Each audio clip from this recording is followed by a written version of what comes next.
Hello, everyone, and welcome back to Through the Bible. Today is episode 18, Matthew 17 through 20.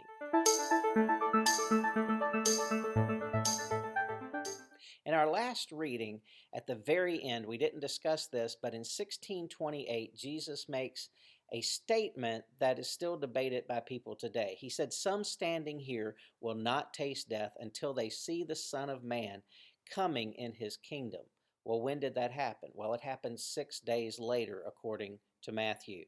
It's when they went to the mountain of transfiguration, and Moses was there, Elijah was there, Jesus was transformed into his glorified body. The disciples see this. God the Father speaks from heaven, and they get a glimpse into what that final kingdom is going to look like, that millennial reign of Christ, that final kingdom of God. And there's a couple of things that we can look at here that are kind of interesting. First of all, some people say, well, why does Luke say that it's 8 days and Matthew says that it's 6 days? Well, first of all, Luke actually says about 8 days. And if you take the beginning day and the ending day and then the 6 days in between, then you could easily come up with 8 days. This is not actually against Scripture. This is for Scripture. If you talk to people who take eyewitness accounts today in police departments and things like that, they will tell you that if the descriptions are exactly the same, they're probably lying. They've probably gotten together. They've probably come up with a story. But if everybody kind of tells the story a little bit differently and they kind of recollect things a little bit differently and maybe they add their days differently of where they're starting and where they're ending, then that's a normal thing, and it just goes to prove that it's actually factual, not fake. So it's not really a problem with Scripture. We do see that Moses is there, Elijah's there, and the disciples are there, which has been discussed that a possibility here is that it represents the people that are going to be a part of when Jesus returns in his second advent, and that is that the people who died, represented by Moses, the people who were living when the rapture took place and Jesus caught them up are there, which would be Elijah. He was caught up before he died. And then also the people that would be born during that interim period, whatever that happens to be, would be there as well, or people who maybe got saved after that.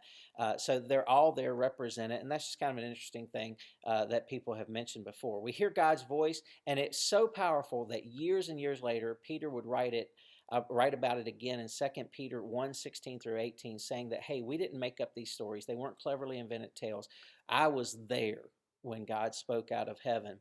And we saw the majesty of Jesus Christ. And we heard the glorious majesty of the Father. And so powerful, powerful stuff that continues on through Scripture. In Matthew 18, Jesus says, whoever causes one of these little ones to fall away, it would be better for him to have a heavy millstone hung around his neck, and he were drowned in the deep depths of the sea. And woe to the world because of offense. And that word in the Greek is where we get the word scandal or scandalize or scandalous. And it means here to cause to fall. So anything that's done that causes the children or people who have a heart of a child, people who are maybe just coming into the kingdom, and causes them to fall away from Christ because of the way that they teach their doctrine and things like that.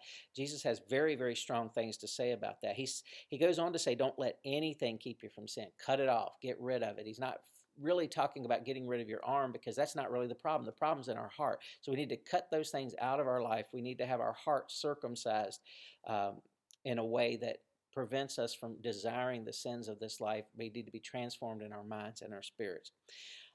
There's a powerful story about God forgiving our debts as we forgive. He tells that parable, and that fits right in with the Lord's Prayer, forgive us our debts as we forgive our debtors. And he goes on to say that divorce is wrong with the exception of marital unfaithfulness. Now, there's a few ideas on what exactly that means. It comes from the word we get pornography from, or porneia. And so there's some ideas of, is it a one-time affair? Is it before the engagement is settled? What is it exactly? But the important thing here to remember is that what it really has to deal with is that God considers marriage very, very, very important, much more than it seems that we do today.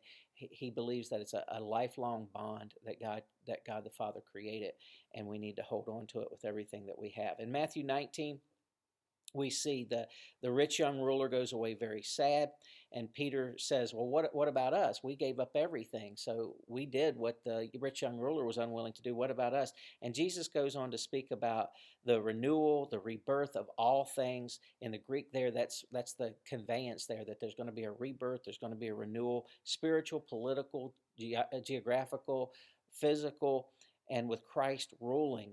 And the rewards will be great, and the last shall be first. And we see that throughout Scripture. The first shall be last, the last shall be first. If you want to be great, you must be least. And those are the things of the kingdom that we need to understand, that when we give up things for God, He always replaces them with things that are even greater.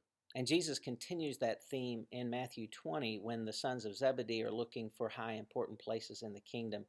And Jesus tells them that it's not his right to give. But even then, he goes on to talk about how the last shall be first. He says, you know that the rulers of the Gentiles lord it over them, and those in high positions act like tyrants over them. It must not be like that among you. On the contrary, whoever wants to become great among you must be your servant, and whoever wants to be first among you must be your slave, just as the Son of Man did not come to be served, but to serve, and to give his life a ransom for many.